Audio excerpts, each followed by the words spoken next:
ভাই পাঙ্কু ড্রেস পরে একটু বাজারে গেছিলাম। ঠিকই তো আছে, বাজারে যাবি না যাবি কি তুই ওই থানায়? ঠিকই তো আছে। দুইটা লাউ নিয়ে গেছিলাম। হ্যাঁ ঠিকই তো আছে, তুই পণ্য বাজারে বিক্রি করতে নিবি না, নিবি কি প্রদর্শনী করতে? ঠিকই তো আছে।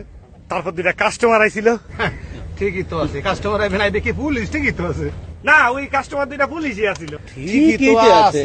কাস্টমার পুলিশ হইবে না, সব কি মানুষ হইবে পুলিশ? ঠিকই তো আছে। লাউ দুইটার দাম চাইছি 200 টাকা। ঠিকই তো আছে, দামি জিনিস তুই দাম চাবি না, তুই দিবি ফাও। ঠিকই তো আছে। না পরে হারা আমার লাউ দুইটার দাম কইলো 2 টাকা। ঠিকই তো আছে, তুই আটা না লাউ চাবি 2টা। ঠিকই তো আছে। তারপর দিছি আমি ঝাড়ি। 2 টাকায় লাউ খাওয়ার লাগবে না, লাউয়ের বোটা খাও। ঠিকই তো আছে, তুই জারি দিবি না, দিবি কি চুমবা, আর 2টায় কি লাভ পাওয়া যায়? হ্যাঁ ঠিকই তো আছে। তারপর ভাই আমার দিছে ফেদানি।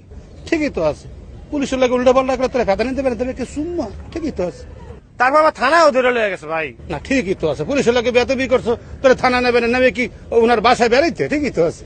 না তারপর আবার সাইরাও দিছে। ঠিকই তো আছে, তুই কি সোর্স আছে তোরা থানায় নিয়ে আটকে রাখবে? ঠিকই তো আছে। হ্যাঁ ভাই ওই লাউ দুইটা একজনের গাছের থেকে চুরি করে নিয়ে গেছে, গেছিলাম বেচতে। ঠিকই তো আছে, কেউ জোর করে না দিলে জোর করে সিঁড়ি লই যাবে। ঠিকই তো আছে। ভাই লাউ দুইটা কার গাছের তো চুরি করেছিলাম জানেন? কে? আপনার গাছের তে। ঠিকই তো, ঠিকই তো নেই এইটা, তুই আমার কাছে তো লাউ চুরি করছো কে? তা কি আপনার লাউ গাছের তে লাউ চুরি করবো না, তাহলে কি কাডল চুরি করুম? ঠিকই তো আছে।